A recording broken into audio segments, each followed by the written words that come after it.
Shalom, nama saya Renanda Lamtiar Silaban dari kelas 9H.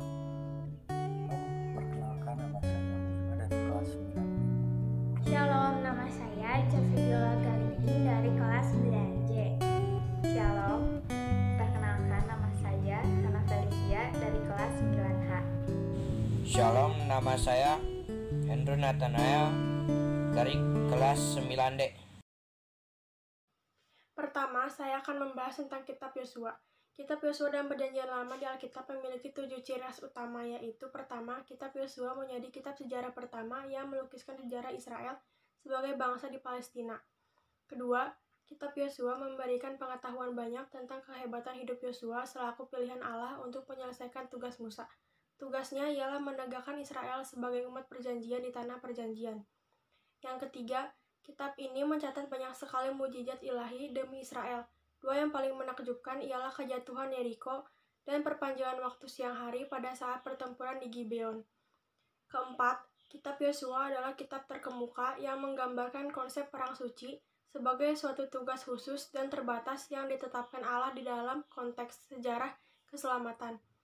Yang kelima, kitab ini menekankan 3 kebenaran akbar mengenai kehubungan Allah dengan umat perjanjiannya. 1. Kesetiaannya, 2. Kekuasaannya, dan 3. Keselamatannya. Dan yang keenam, kitab Yosua ini menekankan pentingnya mempertahankan warisan tindakan-tindakan penyelamatan Allah demi umatnya dan pentingnya melestarikan warisan tersebut dari angkatan ke angkatan. Serta yang terakhir, kisah panjang dalam kitab ini mengenai pelanggaran akan dan hukumannya bersama dengan berbagai nasihat peringatan dan hukuman lainnya menekankan pentingnya takut akan Tuhan di dalam hati umat Allah. Yosua bin Nun atau nama yang memiliki arti juru selamat atau keselamatan adalah pemimpin bangsa Israel yang menggantikan Musa dan yang membawa bangsa Israel masuk serta merebut tanah Kanaan. Menurut catatan Alkitab, Ibrani dan Perjanjian Lama di Alkitab Kristen, sebelumnya ia adalah pembantu Musa dan menjadi salah satu dari 12 pengintai yang dikirim Musa untuk melihat tanah Kanaan. Ia merupakan tokoh utama dalam Alkitab Yosua. Nama sebenarnya adalah Hosea bin Nun dari suku Efraim. Tapi Musa memanggilnya Yosua. Nama Yosua adalah nama yang Ibrani yang sepadan dengan Yesus dalam peradaban menuntun Israel memasuki tanah perjanjian. Yosua menjadi lambang dari Yesus yang berperan untuk membawa banyak orang kepada kemuliaan juga, sebagaimana Yosua yang pertama menggunakan pedang hukuman Allah yang dahsyat dalam penaklukan. Demikian pula Yosua kedua akan menggunakannya dalam bangsa-bangsa pada peristiwa-peristiwa lainnya yang terjadi. Tercatat adalah penyeberangan sungai Yordan, jatuhnya Yeriko, pertempuran di Ai, dan pengukuhan kembali perjanjian antara Tuhan dengan umatnya. Yosua dilahirkan di Mesir sebelum bangsa Israel keluar dari tanah Mesir dan meninggal di tanah Kanaan setelah mengatur pembagian tanah untuk bersama Imam Eli.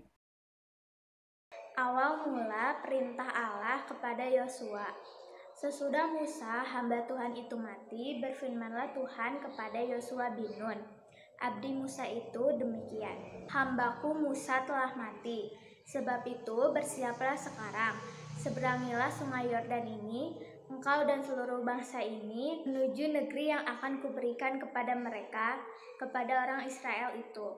Setiap tempat yang akan diinjak oleh telapak kakimu, kuberikan kepada kamu, seperti yang telah kujanjikan kepada Musa. Seorang pun tidak akan dapat bertahan menghadapi engkau seumur hidupmu, seperti aku menyertai Musa. Demikianlah aku akan menyertai engkau. Aku tidak akan membiarkan engkau dan tidak akan meninggalkan engkau. Kemudian di sini saya akan menyampaikan ringkasan yang sudah saya buat dari Yosua pasal 2 sampai 12 tentang bagaimana perjalanan bangsa Israel mendapatkan tanah Kanaan. Yosua menerima perintah Tuhan untuk menyeberangi sungai Yordan dengan mengirim 2 orang untuk melihat-lihat kota Yeriko. Kemudian Yosua merayakan hari Paskah dan mendirikan 12 batu tanda peringatan. Kedua belas batu yang diambil dari sungai Yordan itu ditegakkan oleh Yosua di Gilgal, supaya anak-anak cucu angkatan selanjutnya dapat melihat betapa hebat dan kuatnya tangan Allah mengeringkan sungai Yordan supaya bangsa Israel dapat melewatinya. Dan yang paling hebat dalam kitab Yosua yaitu jatuhnya kota Yeriko. Akhirnya dengan pertolongan Tuhan, bangsa Israel dapat merebut kota Yeriko. Tetapi ada seorang dari bangsa Israel bernama Akhan bin Karmi bin Zabdi bin Zerah dari suku Yehuda berbuat dosa. Ia mengambil sesuatu barang-barang yang dikhususkan yang mengakibatkan bangsa Israel kalah dalam merebut kota Ai. Tetapi setelah Akhan dihukum, kota Ai dapat direbut dengan pimpinan Tuhan kepada bangsa Israel. Maka mereka berhasil mengalahkan raja-raja di Kanaan Tengah, Selatan, dan Utara sebagaimana janji Tuhan. Saya akan menyampaikan tentang pembagian tanah Kanaan dan kota-kota perlindungan. 1. Pembagian tanah Kanaan. Setelah Yosua menjadi tua dan lanjut umurnya, berfirmanlah Tuhan kepadanya, "Engkau telah tua dan lanjut umur, dan dari negeri ini masih amat banyak yang belum diduduki. Oleh sebab itu, berikanlah negeri ini kepada suku yang 9 itu." Setelah orang Israel selesai membagikan negeri itu menjadi milik pusaka mereka menurut daerah-daerahnya, maka kepada Yosua bin Nun diberikannyalah milik pusaka di tengah-tengah mereka. Kedua, kota-kota perlindungan. Berfirmanlah Tuhan kepada Yosua, demikian, "Katakanlah kepada orang Israel begini, tentulah bagimu kota-kota perlindungan yang telah kusebutkan kepadamu dengan perantaraan Musa, supaya siapa yang membunuh seseorang dengan tidak sengaja, dengan tidak ada niat lebih dahulu, dapat melarikan diri ke sana, sehingga kota-kota itu menjadi tempat perlindungan bagimu terhadap penuntut tebusan darah." Yang terakhir, saya akan menyampaikan perbuatan yang dilakukan Nabi Yosua di akhir hidupnya. Lama setelah Tuhan mengaruniakan keamanan kepada orang Israel ke segala penjuru terhadap semua musuhnya. Dan ketika Yosua telah tua dan lanjut umur, dipanggilnya seluruh orang Israel, para tua-tuanya, para kepalanya, para hakimnya, dan para pengatur pasukannya, dan berkata kepada mereka, "Aku telah tua dan sangat lanjut umur, dan kamu ini telah melihat segala yang dilakukan Tuhan Allahmu kepada semua bangsa di sini demi kamu, sebab Tuhan Allahmu, Dialah yang telah berperang bagi kamu. Ingatlah, aku telah membagikan dengan membuang undi bangsa-bangsa yang masih tinggal ini kepada suku-sukumu menjadi milik pusakamu, seperti juga semua bangsa yang telah kulenyapkan hari itu, mulai dari sungai Yordan sampai ke laut besar di sebelah matahari terbenam. Dan Tuhan Allahmu, Dialah yang akan mengusir dan menghalau mereka dari depanmu, sehingga kamu menduduki negeri mereka seperti yang dijanjikan kepadamu oleh Tuhan Allahmu. Maka sekarang sebentar lagi aku akan menempuh jalan segala yang fana. Sebab itu, insaflah dengan segenap hatimu dan segenap jiwamu, bahwa satupun dari segala yang baik yang telah dijanjikan kepadamu oleh Tuhan Allahmu tidak ada yang tidak dipenuhi. Semuanya telah digenapi bagimu. Tidak ada satupun yang tidak dipenuhi. Yosua memanggil suku orang Israel di Sikem. Dipanggilnya para tua-tua orang Israel, para kepalanya, para hakimnya, dan para pengatur pasukannya. Lalu mereka berdiri di hadapan Allah. Berkatalah Yosua kepada seluruh bangsa itu, takutlah akan Tuhan dan beribadahlah kepadanya dengan tulus, ikhlas dan setia. Jauhkanlah Allah yang kepadanya nenek moyangmu telah beribadah di seberang sungai Efrat dan di Mesir. Dan beribadahlah kepada Tuhan. Tetapi jika kamu anggap tidak baik untuk beribadah kepada Tuhan, pilihlah pada hari ini kepada siapa kamu akan beribadah.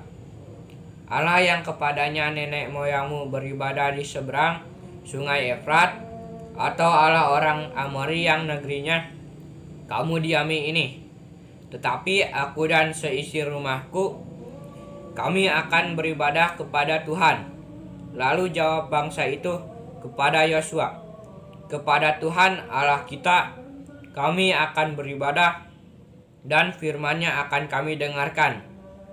Pada hari itu juga Yosua mengikat perjanjian dengan bangsa itu dan membuat ketetapan dan peraturan bagi mereka di Sikem. Yosua menuliskan semuanya itu dalam kitab hukum Allah. Lalu ia mengambil batu yang besar dan mendirikannya di sana, di bawah pohon besar di tempat kudus Tuhan. Kata Yosua kepada seluruh bangsa itu, sesungguhnya batu inilah akan menjadi saksi terhadap kita, sebab telah didengarnya segala firman Tuhan yang diucapkannya kepada kita.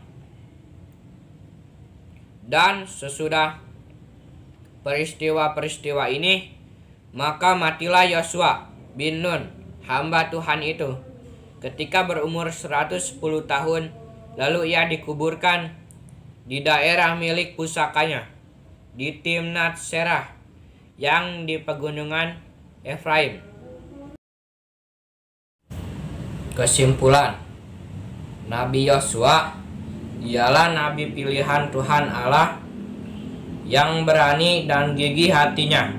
Tidak pernah ia menyimpang ke kanan dan ke kiri, yang selalu mengikuti perintah Tuhan Allah sampai akhir hidupnya. Ia adalah hamba Tuhan yang setia. Hanya kepada Tuhan ia beribadah sampai ia mendapatkan janji yang dijanjikan Tuhan, pun ia tetap setia beribadah kepadanya.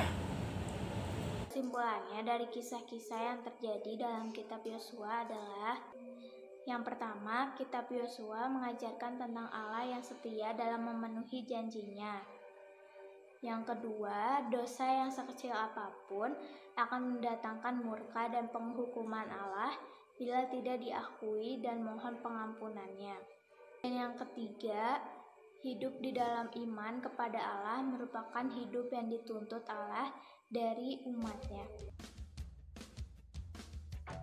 Percayalah akan janjinya, karena janjinya itu nyata dan benar terjadi.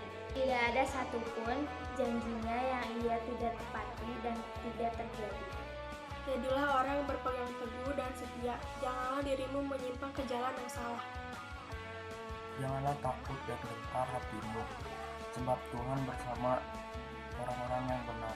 Hanya kepada Tuhan sajalah kita percaya dan mendengarkan firman-Nya, dan jadilah berani untuk melaksanakan perintah-Nya.